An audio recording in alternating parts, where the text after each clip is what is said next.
Ноќеска, веројатно по полноќ, провалници разбиле мало прозорче на задниот дел од куќата, преку кое влегле во внатрешноста во потрага по вредни предмети, накит или пари.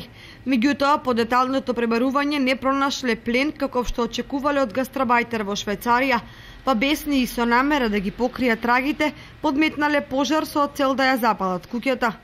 За среќа не успеале до крај да ја реализираат својата намера, бидејќи од изгорените предмети и густиот чад само се исцрнети ѕидовите и покукнината. Стручна екипа од полициската станица во Кочани, противпожарно возило и инспектори извршија увид во и околу куќата со цел да им влезат во трага на провалниците. Сосед кој бил задолжен да се грижи за куќата, прв забележал дека нешто не е во ред и веднаш пријавил во полицијата и кај противпожарната единица во Кочани. Гоце, викам, абе така и така, викам, онадено, викам, разбиено тук.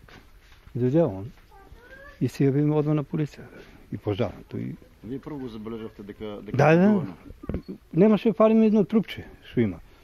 Ути секој ден сум. Колку часот се вали на трупчето? Па околу 8:30 и мало е. 8:30, тука 9.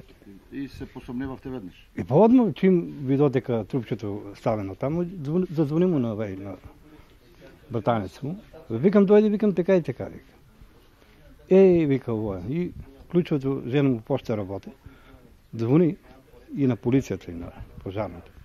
Тој вели дека имало и траги од крв, најверојатно од некој од провалниците кои се истокол од скршеното стакла на прозорчето. Видоа и крвта таму, со камерите, ако покажат. А се вали дали имаше дим или беше изгасната се?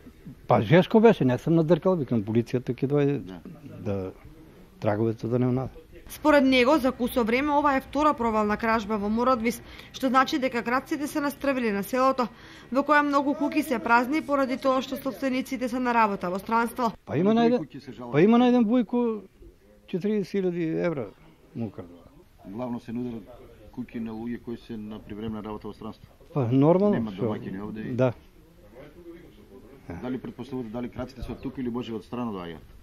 Од дека знаеш. Кој ќе знае тоа? Кој ќе? Да, од дека знаеш.